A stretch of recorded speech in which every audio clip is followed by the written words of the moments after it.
This is the most hostile environment on Earth. But the key to our future may lie in the deep.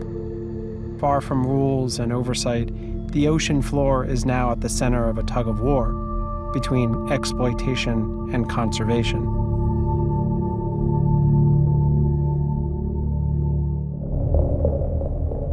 Two-thirds of the planet is covered by water.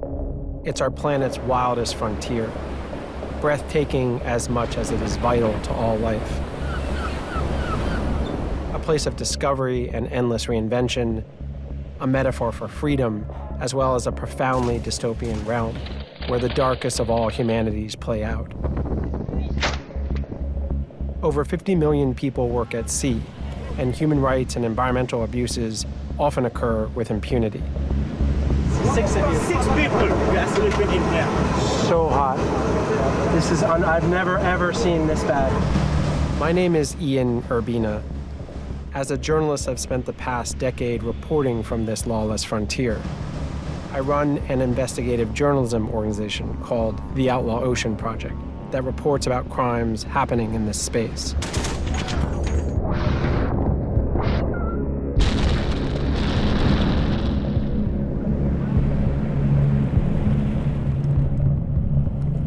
This is the Outlaw Ocean.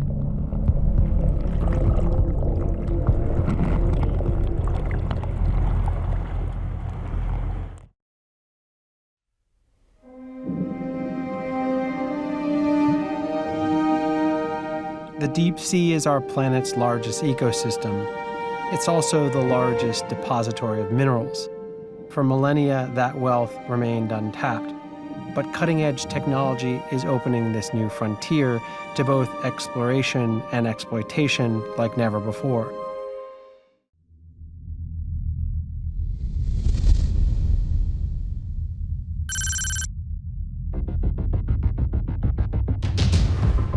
In 2017, I traveled on board a Greenpeace ship to the Barents Sea, far north of Russia and Finland. Statoil, the partly state-run Norwegian oil company, was intent on drilling the seabed for more oil. And we are here to conduct a peaceful protest. This is Arctic Sunrise. Unfortunately, what I cannot consider the extraction of oil from this remote area of the Barents Sea to be a safe practice. Boat crew is ready to launch now, and then everybody else ready at the pilot door. In international waters, the oil industry had reached a new level of risk-taking. No company had ever tried to drill this far north in the Arctic. Norway had signed the Paris Agreements pledging to curtail fossil fuel extraction, and yet it continued to prospect and drill. The murky laws that govern the high seas played fully in their favor. I'm asking you as a captain to take up the people from the water because my ship is gonna tug this ship. That's an order. This Greenpeace protest ended in failure. Its equipment confiscated, its vessel towed away by the Norwegian Coast Guard on request of the oil company. One thing that we are going to continue is persist, and we will continually protest until we hear that the oil rig has stopped drilling. The Statoil project proceeded with barely a delay. These oil platforms are just a few kilometres off the Brazilian coast. Here, the semi-public corporation Petrobras and other international companies are extracting oil from beneath the seabed. This type of extraction is expensive.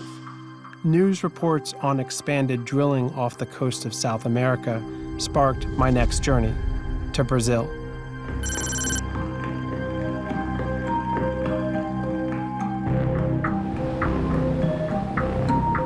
We have 10 degrees port rudder. We're making our turn to 033.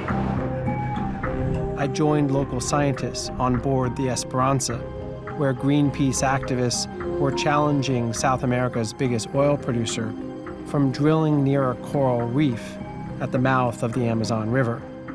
Given what I had witnessed in the Barents Sea, I didn't hold much hope for the Esperanza's crew.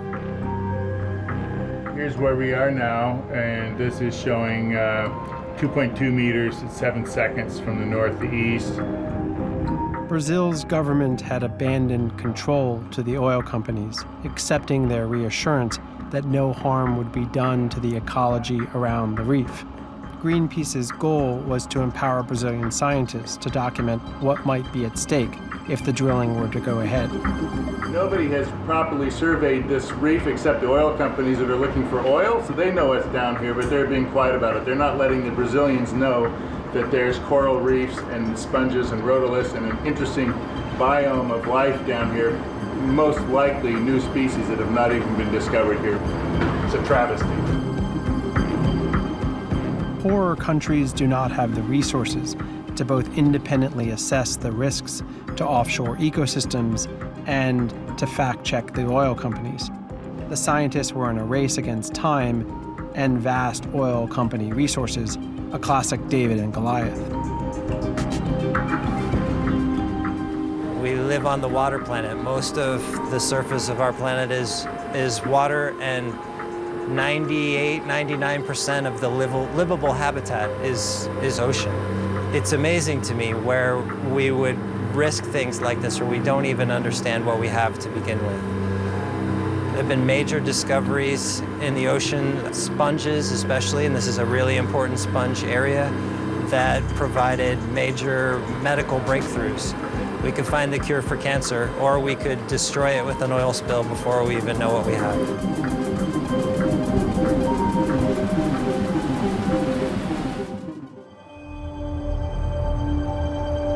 Besides the medical secrets that could be unlocked, explorers and extractors are also looking at the seafloor for solutions to wean ourselves from our modern dependence on fossil fuels.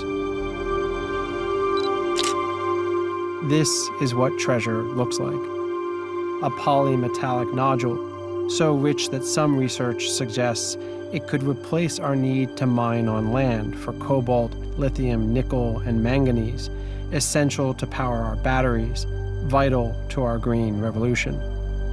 The rewards might be great, but so are the risks. Waste from mining alone can travel through the ocean and damage nearby seamounts and coral reef systems. This would in turn put more fish stocks at risk. Many small South Pacific nations feel very differently. Their prosperity and future depend on their ocean floors.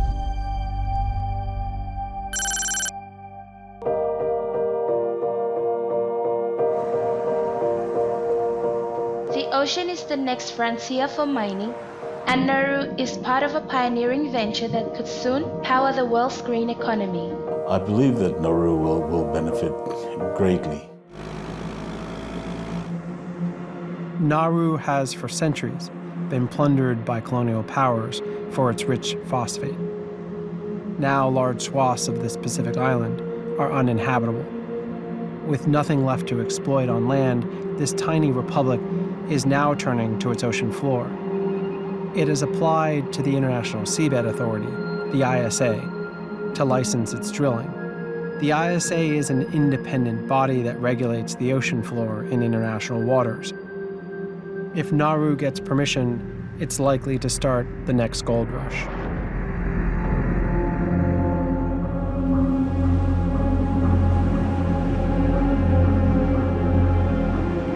Perfeito. Muito obrigado, Chris. Aboard the Esperança, the team of marine biologists are celebrating. The Brazilian government reversed its decision to block the expedition. The mission can go forward. Have the authorization, man. Well, let's go change course. So we're turning around and going back to the position where we went to do the dive. It appears like we have permission.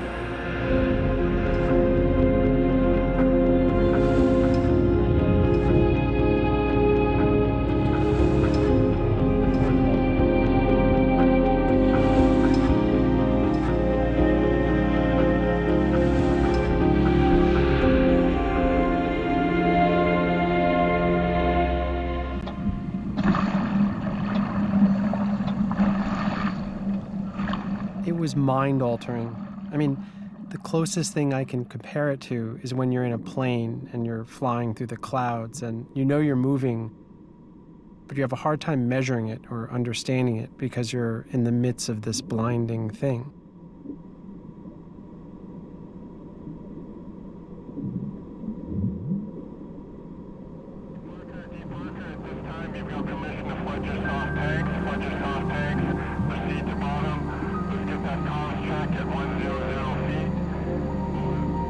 And then when you touch the floor, a cloud of silk surrounds you.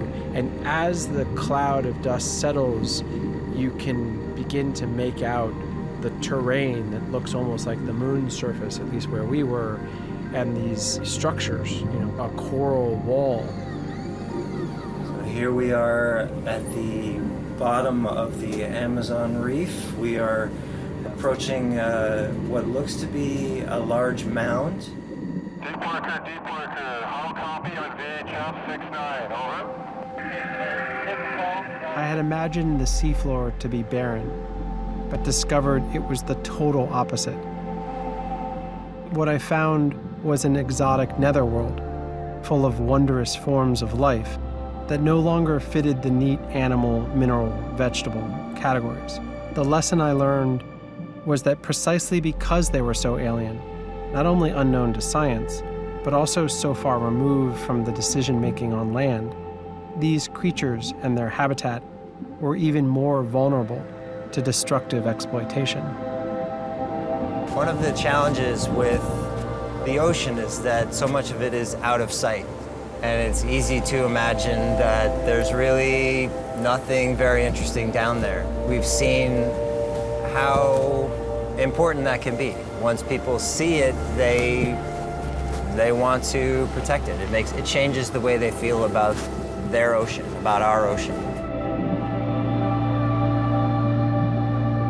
Minerals are inextricably linked to the rise of mankind and civilization, but today a very different and much more precarious balance is at play. I want to see us have a new approach to how we think about our oceans in general, our planet, not even just the ocean, and not just short-term gains that we can make from taking and taking and taking, drilling, mining, fishing. In Brazil, the scientists won an important battle, but the larger war for the ocean floor has only just begun.